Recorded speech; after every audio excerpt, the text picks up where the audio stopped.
So here's what we're going to do when life throws you lemons. Make a cake. All you need is some cake mixture. Add that to a bowl with 3 eggs, some milk, a little bit of oil, and a little bit of lemon juice. Whisk away until blended. Now add a little bit of lemon peel to that. It gives it an extra zesty flavour. Mix once again. And now it's time to pour that into our baking tin. Now give it a bit of a tap to even it all out and stick it in the oven. Next we're going to make the lemon curd. So we add some sugar, a bit of orange juice, lemon juice, and some corn flour to a pan. Give it a whisk, heating it slowly. When it thickens, we're going to add 2 egg yolks and whisk those in quite quickly. Next, we're going to add some orange and lemon rind to give it some more citrusy deliciousness. Now a little bit of butter goes into that. Whisk it in. And now I think we can take it off the stove. Add some butter and whisk it in a mixing bowl. Add some cream cheese to that. Add some flour, a bit at a time, mixing it in just to make sure it doesn't go lumpy. Next, we're going to add a pinch of salt, a little vanilla essence, and a tad more orange juice to give it extra flavour. Now, here's our cake ready out of the oven. We're going to slice that in half and add our lemon curd. Spreading it evenly, adding our top layer, and scraping off any excess from around the outside. Now we're going to cover our cake with the cream cheese we made earlier, spreading it nice and evenly all the way around the outside and over the top, smoothing it over. Why not add some citrus slices, some lemons, limes, oranges, and a bit of mint for some colour contrast. Look at that, a beautiful, zesty, zingy work of art. Absolutely refreshing. I would not mind a slice of that. Hey, put the kettle on. Are you ready for this mango delight? All right, here we go. All you need is 95 grams of all-purpose flour and the same of sugar. Then we're going to add 20 grams of cocoa powder, half a teaspoon of baking soda and 1/4 teaspoon of salt to that. Mix it together and put it aside. Meanwhile, in a separate bowl, we will mix 40 grams of banana, roughly half a banana, and mash it up. We're going to mix it with 1 teaspoon of vanilla extract, 1 teaspoon of white vinegar, 40 millilitres of oil, and 110 millilitres of almond milk. Whisk that together. Now, it's time to pour our wet ingredients into our dry ingredients. Mix it till it's perfectly combined. And there we have it. That is going to go into our baking tin. Pour it all in, and that's going to be baked in the oven at 180 degrees for 15 to 20 minutes. Meanwhile, we get some coconut milk cream and we spoon it into another mixing bowl. Give it a whisk. 30 grams of sugar is going to go into a pot with 1 teaspoon of agar powder. Add 50 millilitres of water to that. Once it's dissolved and bubbling away, we add 350 millilitres of mango puree, 1 teaspoon of lemon juice. Mix it together nicely. And take it off the heat, pouring it onto your coconut cream milk. Mix that together to form your mousse. This is going to go on top of our cake, which is ready out of the oven. Now, this whole cake is going to go in the freezer to set. And whilst that is in the freezer, we get some baking paper cut to size. Now we're going to squeeze some melted dark chocolate from a piping bag, making an ultra cool pattern. Once set, we can just lift that up and wrap it around the outside of our mango mousse cake. All the way around the outside, remove the baking paper, and there you have a beautiful border. Why not add some peanuts? And a few strawberries. Beautiful looking decoration. Sprig of mint for a spot of colour. And there you have it. Mango mousse cake. Delicious. I absolutely love this cake. It's just bursting with colour and absolutely delicious. All you need is a basic chocolate cake. You can buy it ready-made from the supermarket or even pre-bake it yourself. We're going to fill it with buttercream chocolate flavoured icing. Then we're going to layer it a few times and cover the entire cake with our buttercream icing. We can use a nice piece of plastic to smooth it down along the sides and on the top. Now we're going to melt some dark chocolate buttons and we're going to pour that onto, yes, you saw right, it's bubble wrap. A fantastic and creative way of making a really cool pattern that has been cut to size to fit around the outside of our cake. So once that's set, we wrap it all the way around, and then it's time to carefully peel away the bubble wrap, and we're left with a beautiful bubbly pattern on our chocolate. Some juicy strawberries, a sprinkling of blueberries, and some cherries, maybe even a few raspberries as well. We're going to fill the top of our cake with beautiful colours and some mint leaves for a touch of green. Look at that. Absolutely delicious. And it's a work of art. And it really was that easy. Cake, buttercream, bubble wrap and berries. Super simple. Choco-berrylicious. Experience the splash of a fresh, zesty orange with a perfect sugar rush at the same time with this real orange cake. All you need is whipped cream, orange pulp and a soft honey cake. Nyam Nyam will show you how to whip up this artisanal dessert with simple to follow steps. Let's get started. All you need is 250 grams of cake mix, 3 eggs, 1 teaspoon of vanilla extract, 50 millilitres of milk, 30 millilitres of oil, and whisk it together. Then we add 10 grams of honey. Mix that in nicely.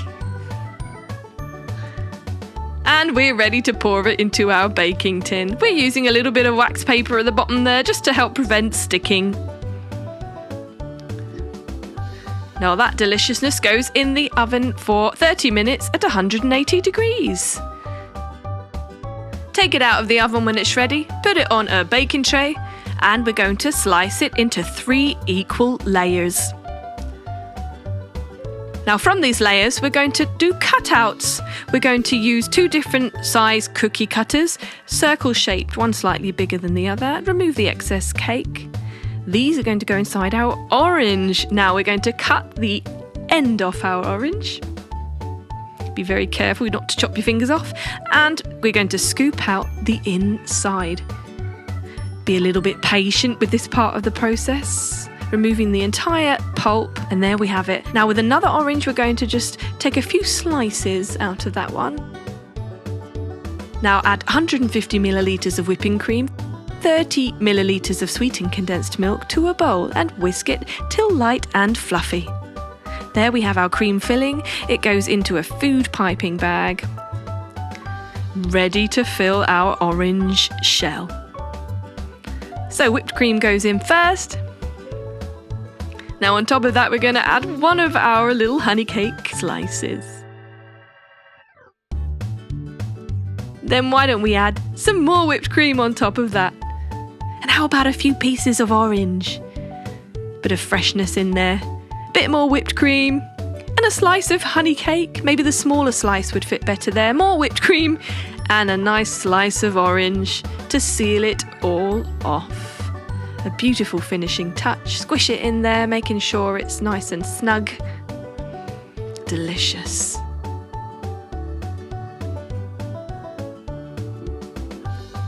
Now we can just coat that with a little layer of honey using a brush. And why not sprinkle some icing sugar on top for that extra sweetness with our zesty orange and maybe even a sprig of mint. And it's ready to serve. Let's have a slice then. Let's pour our heart into creating this beautiful cookie and cream heart cake with simple to follow steps using cookies, meringue, macaroons and buttercream. Nyam Nyam will help you bake this perfect treat for your loved one. Let's get started. All you need is 200 grams of butter, 100 grams of icing sugar and half a teaspoon of salt. Mix together in a mixing bowl. Add 2 egg yolks and 1 teaspoon of vanilla extract. Now it's time to add our flour, 300 grams of that, adding half first, whisking it in with an electric whisk, then adding our second half, this time just gently mixing it with a spoon or a spatula to form our cookie dough. That cookie dough is going to go on a floured chopping board. We're We're going to squish it around a bit to firm it up in the flour and then flatten it out into a square shape and throw a bit more flour on top. Rolling it out into a thin layer, we're going to cut around our heart shape, a giant heart shape, using a pizza cutter. And why not have some mini hearts too for decorations? Using a heart cookie cutter, we're going to cut out several small hearts along the bottom. Remove the excess cookie dough. Now it's ready to go on our baking tray. Don't forget to put a layer of baking paper on there so it doesn't stick. Our little hearts alongside our big heart, and use a fork to prick little holes all over the surface of our large heart. And cook that at 160 degrees for 20 minutes. While that's cooking away, we get 30 grams of egg white and whisk it in a bowl. Add 100 grams of sugar, half at a time. An electric whisk is highly recommended for this part of the process as it makes things a lot quicker. We've got to whisk it a lot to get our beautiful meringue-like mixture. We're going to put that into 2 bowls, half and add food colouring. We're adding pink food colouring, more in one than in the other, so that we get 2 different shades of pink. We're going to use this for our decorations later. We're going to put it into piping bags. You can just use an ordinary food bag and stick a piping nozzle on the end of that if you cut the end off. That way it's much easier to disperse.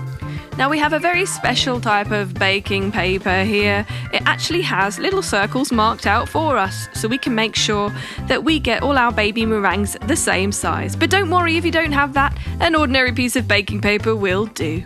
Stick those in the oven at 90 degrees for 1 hour. Meanwhile, let's decorate our little baby cookies using our pale pink and medium pink meringue. Now for our large cookie, we're going to cover it in buttercream icing. Again, you could use a food piping bag to put that all over the surface of your cookie and get another cookie and then layer it again, just like a cake. Now add our meringues and our royal icing cookies and our macaroons and some marshmallows. Why not some roses? A work of art. It's absolutely beautiful. In fact, it looks too good to eat. Well, almost. So to make this beautiful array of colours, all we've done is bake the same basic sponge cake 6 times using 6 different food colourings. Now we're going to layer them with buttercream icing smothered in between each layer. Very easy to do, very delicious. And there we have it. 6 layers, and we're going to cover the entire outside of the cake with buttercream icing as well to hide those beautiful colours. That way when we slice into it, it'll be a nice surprise. Smooth it all along the top. Now we're going to put a piece of cardboard on top of the cake. There's a very good reason for this, which you'll find out in a minute. Meanwhile, 6 bowls of sugar and 6 different food colourings. I'm going to stir those in one at a time, making sure all the sugar has turned that beautiful colour. And then we're going to make a line with each of those colours on our chopping board. A rainbow pattern will appear, and then we're going to roll our cake in the sugar, forming a beautiful rainbow pattern on the outside. Look at that. Now we remove the cardboard off the top, and then we're going to smear some more buttercream on top of that, spinning it around, and let's add some more coloured sugar on top to complete our rainbow cake. A bit of red in the middle. You can use any colours you like, but we like these nice bright colours. And slice it. And look at that. Could you get more colourful?